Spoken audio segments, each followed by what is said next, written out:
గుడివాడ అభివృద్ధిపై any time బహిరంగ చర్చకు సిద్ధమన్నారు ఎమ్మెల్యే వెనిగండ్ల రాము.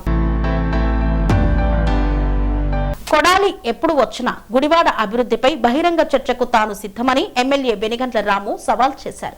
గుడివాడలో నేను చేసిన అభివృద్ధి కల్లారా చూపిస్తానని, దమ్ముంటే వాళ్ళు ఏం చేస్తారో ప్రజలకు చెప్పాలని డిమాండ్ చేశారు. గుడివాడలో 1,98,00,000 CRDA నిధులతో నిర్మాణం పూర్తి చేసుకున్న బీటీ రోడ్లు, సీసీ డ్రైన్లను ఎమ్మెల్యే వెనిగండ్ల రాము శుక్రవారం సాయంత్రం ప్రారంభించారు. 99 లక్షలతో నిర్మించిన శ్రీరాంపురం, 99 లక్షలతో నిర్మించిన ఆర్డీఓ కార్యాలయం వద్ద రోడ్లు, సీసీ డ్రైన్లను కూటమి నాయకులతో కలిసి ఎమ్మెల్యే రాము శిలా ఫలకాలను ఆవిష్కరించి ప్రారంభించారు. దశాబ్దాల తర్వాత రోడ్ల సమస్య పరిష్కారం కావడంతో స్థానిక వ్యాపారస్తులు, ప్రజలు ఎమ్మెల్యే రాముకు ధన్యవాదాలు తెలిపారు. వ్యాపారస్తులు తమ దుకాణాల ఎదురుగా మేర వరకు అభివృద్ధి చేసుకోవాలని ఎమ్మెల్యే రాము సూచించారు.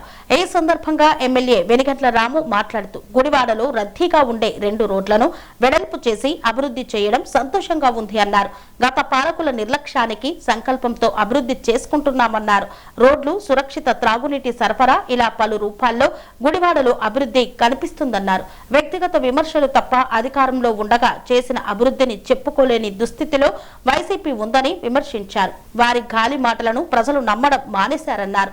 కొడాలి ఎప్పుడు వచ్చినా అభివృద్ధిపై చర్చకు నేను సిద్ధమని, తాను చేసిన అభివృద్ధి పనులు కల్లారా చూపిస్తానని, నువ్వు ఏం చేశావో చెప్పాలని ఛాలెంజ్ చేశారు.